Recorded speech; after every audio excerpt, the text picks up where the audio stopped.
मित्रांनो good morning. आपण पाहत आहोत BA थर्ड सेम तर समाजशास्त्र विषय आणि त्यामध्ये आपण विचारवंत इमाईल दुर्खीम आपण पाहत होतो. काल आपण इमाईल दुर्खीमचा जीवनावर प्रकाश टाकून आपण तो 1858 ते 1858 ते 1919 या कालावधीमध्ये त्याचा जीवन प्रवास कसा होता हे आपण काल समजून घेतलं. आणि मग त्यानंतर आपण त्याने आत्महत्येचा किंवा स्वहत्येचा सिद्धांत जो मांडला तो सुद्धा आपण समजून घेतला. म्हणजेच त्या ठिकाणी आत्महत्या आपण पाहतो आहे की आपल्या इच्छेनुसार मुद्दाम केले गेलेले आत्महनन म्हणजे स्वहनन त्याला आत्महत्या असे म्हटल्या जाते. अशी व्याख्या या ठिकाणी इमाईल दुर्खीमने या ठिकाणी मांडली होती ती आपण काल समजून घेतली. म्हणजेच एकंदरीत जर पाहिलं तर आपल्या अवतीभोवती केव्हा नाही केव्हा रोज आपण पेपर जरी उघडला तरी आपल्याला आत्महत्या, विवाहितेची आत्महत्या, शेतकरी आत्महत्या, युवकाची आत्महत्या अशा प्रकारच्या या ठिकाणी आपण बातम्या ऐकतो. परंतु या ठिकाणी खऱ्या अर्थानं तो आत्महत्येसाठी कसा प्रवृत्त होतो ते त्या आत्महत्येचे विविध प्रकार कसे आहेत ते आपण या ठिकाणी पाहणार आहोत. ते आत्महत्येचे प्रकार. तर पहिला प्रकार आहे स्वकेंद्रित आत्महत्या. या ठिकाणी जर पाहिलं की आधुनिक काळामध्ये व्यक्ती जास्तीत जास्त व्यवहारी, स्वार्थी आणि स्वकेंद्रित होत आहे. आणि त्यामुळे आपल्या सामाजिक जीवनाच्या घडणाऱ्या गोष्टीचा विचार तो फक्त मीपणाने करतो. आणि त्यामुळे मीपणाने करत असल्यामुळे प्रत्येकामध्ये अशा प्रकारची भावना रुजली आहे की व्यक्ती समाजापासून म्हणजे तो वेगळा होऊन स्वतःपुरता विचार करणे.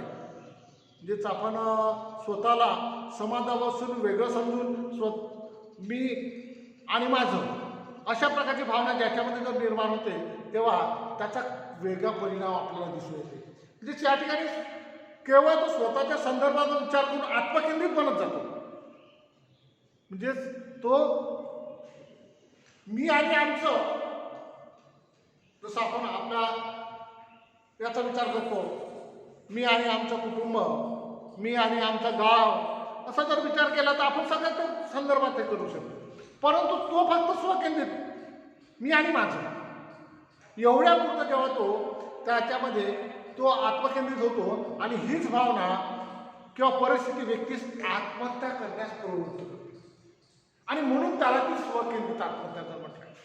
उदाहरणार्थ आपण पाहतोय की आपापल्या कामात असे काही लोक व्यस्त असतात आणि तो विचार असा करतात की माझ्याकडे कुणी लक्षच देत नाही.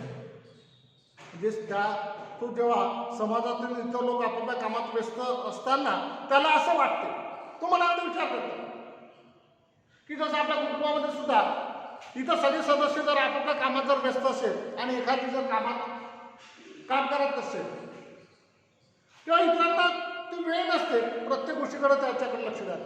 तेव्हा त्याला असं वाटायला लागते की माझी कुठंतरी उपेक्षा होत आहे आणि माझ्याकडे कुणी लक्ष देत नाही. आणि त्यामुळे तो स्वतःला हीन समजायला लागतो.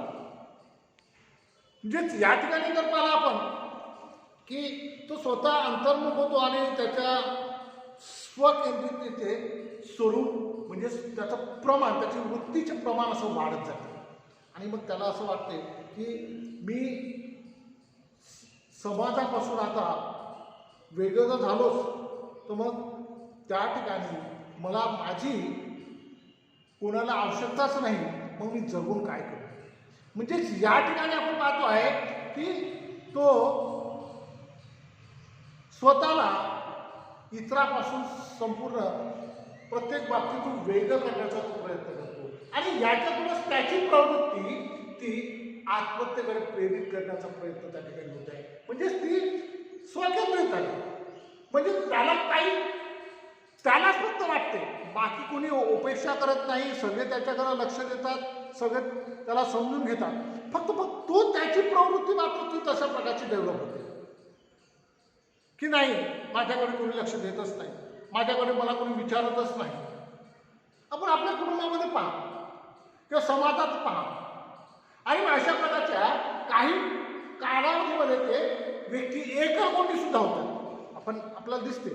मग हे एकलकोंडी व्यक्ती कुठेतरी चिडचिड करत जाते आणि मग कालांतराने त्यांच्या मानसिकतेवर तो प्रभाव पडतो आणि त्याची प्रवृत्ती तशा प्रकारची स्वतःपुरती ती निर्माण होताना दिसते आणि मग त्यातून त्याच्याकडून ती आत्महत्या घडून येते, म्हणजेच त्याला स्वकेंद्रित आत्महत्या म्हणतात.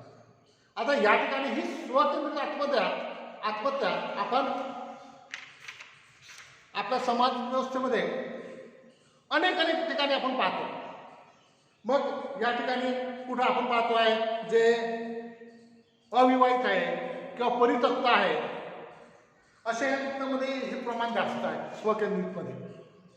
म्हणजे या ठिकाणी स्वतःला हीन समजणं, समाजापासून वेगळं समजणं, असे हे जे आत्महत्या घडतात त्या सगळ्या स्वकेंद्रित आत्महत्या या ठिकाणी असते. म्हणजेच या ठिकाणी म्हणते की अशा प्रकारे जनरली कॅथलिक समाजामध्ये मोठ्या प्रमाणात आढळून येतो.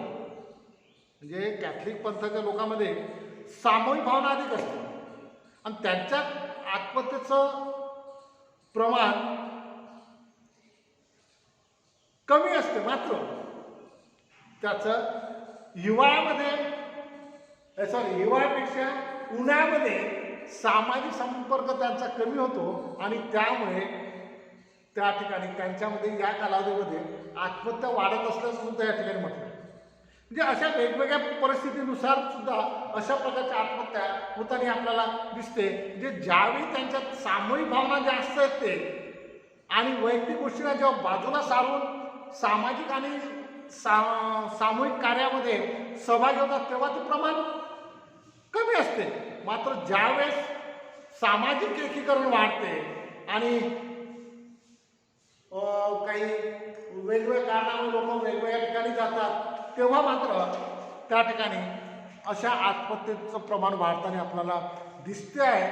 तर या ठिकाणी आपण पाहतो आहे की आपल्याला स्वतःमध्येच विचार करणं की मला कोणी विचारत नाही, माझ्याकडे कोणी लक्ष देत नाही, मी समाजापासून वेगळा आहो, अशी जी प्रवृत्ती डेव्हलप होत जाते. हळूहळू तो समाजापासून दूर होत जातो, इतरांपासून दूर होत जातो आणि कालांतराने तो आत्महत्या करतो. त्याला स्वकेंद्रित आत्महत्या असं या ठिकाणी म्हटला. हा झाला पहिला प्रकार. दुसरा प्रकार प्ररार्थवादी आत्महत्या.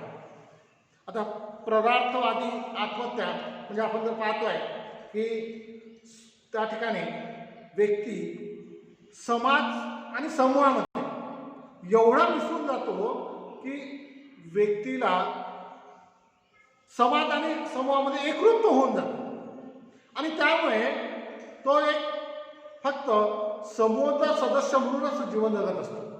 आता या ठिकाणी त्याचा मग तो समूहाचा सदस्य म्हणून तो जेव्हा जगतो तेव्हा तो समूहाद्वारे संपूर्णपणे तो समूहाद्वारे नियंत्रित होत असतो. मग त्याचे आचार विचार समूहाचे आणि समूह जसं म्हणेल तसं आणि म्हणजे त्याचं वैयक्तिक व्यक्तिमत्व जे त्याचं ते अस्तित्व संपुष्टात येतं. म्हणजे तो फक्त काय, तो समूहासाठी आहे, त्याचं वैयक्तिक संपलेलं आहे. आणि मग अशा ठिकाणी तो समूहाच्या दृष्टीनेच विचार करतो, समाजाच्या दृष्टीनेच विचार करतो, तो आपल्याबद्दल विचार करतच नाही आणि मग त्या ठिकाणी तशाबद्दल तो कार्य करतो. मग या ठिकाणी या मानसशास्त्रीय दृष्टिकोनातून जर बघितलं तर असे म्हणता येईल व्यक्तीमध्ये समूहाच्या प्रती एका अशा उत्तरदायित्वाच्या भावनाचा विकास होतो की व्यक्ती समूहाकडे कोणत्याही काही करायला तयार असतो. म्हणजे वेळ पडल्यास तो प्राण द्यायला सुद्धा तयार असतो. आपण म्हणतो ना की नाही मी माझ्या कुटुंबासाठी वेळ पडल्यास जीव देईल, हे शब्दप्रयोग आपण ऐकतो कधी कधी. म्हणजे या ठिकाणी तो त्या समूहासाठी त्या समाजासाठी वेळ पडल्यास प्राण त्याग करण्यास तयार आहे ही परिस्थिती निर्माण होते. आणि म्हणून तो त्या ठिकाणी आपण काही प्रमाणात अशा प्रकारचे प्राणत्याग करताना आपण बघतो, त्यालाच परार्थवादी आत्महत्या म्हणतो. उदाहरणार्थ आपण पाहतो सती प्रथा.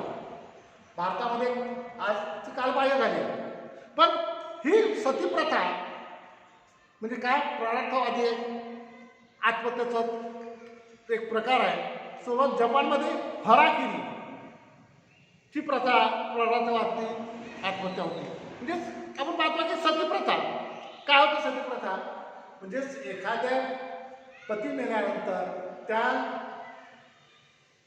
पतीच्या सरणावर पत्नीने आत्महत्या करायची, म्हणजे सती जायचं.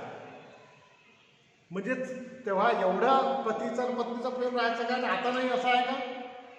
तेव्हाही होतं, आताही आहे. पण मात्र तेव्हा माझा पती गेल्यानंतर माझं संपूर्णच जात आहे, तर मी कशाला जिवंत राहू, मग मी सुद्धा त्या पतीसोबत आपलं जीवन संपवतो. म्हणून त्या ठिकाणी सती म्हणजेच मी वेळ पडल्यास पतीसाठी जीव देईल असं त्या ठिकाणी ते सांगितले जाते. म्हणजे हे सगळे परार्थवादी आत्महत्या या ठिकाणी आपल्याला म्हणता येईल. हे दुसरा प्रकार. तिसरा प्रकार प्रमाणक शून्य आणि असामान्य आत्महत्या. या ठिकाणी आपण पाहतो आहे की आपण जेव्हा समाजाची संरचना, सामाजिक संतुलन किंवा समाजाच्या नैतिक संघटनामध्ये अचानक किंवा अस्वाभाविक परिवर्तन घडून येते, तेव्हा सदस्य अचानक झालेल्या बदलामुळे नवीन परिवर्तनाशी समायोजन करण्यामध्ये अयशस्वी होतो.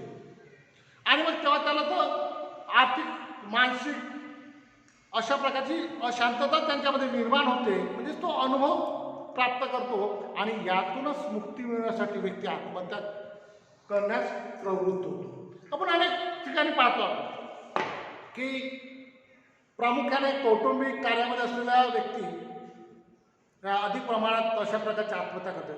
म्हणजे उदाहरणार्थ आपण पाहतो आहे की निराशा, व्यापाऱ्यात अपयश, आर्थिक संकट इत्यादीमुळे या ठिकाणी आत्महत्या करतो. उदाहरणार्थ एखादी श्रीमंत व्यक्ती असेल आणि त्याला एखादा माना एकदम व्यवसायामध्ये तोटा निर्माण झाला आणि मग या तोट्यामधून त्याला ते सावरणं शक्य होत नाही आणि म्हणून तो आत्महत्येचा त्या ठिकाणी करतो. एखाद्या वेळेस सगळी व्यवस्थित परिस्थिती सुरू आहे, तो हुशार मुलगा आहे आणि अचानक कोणत्या तरी कारणामुळे तो परीक्षेत नापास झाला. ती सुद्धा प्रमाणक शून्यता किंवा असामान्य आत्महत्या या ठिकाणी म्हणता येईल. एखादा मुलगा एखाद्या मुलीवर प्रेम करत असेल किंवा मुलगी मुलावर प्रेम करत असेल आणि अचानक कोणीतरी एकाने धोका दिला आणि प्रेमभंग झाला, याच्यामध्ये सुद्धा मुलगी आत्महत्या करेल किंवा मुलगा आत्महत्या करू शकतो.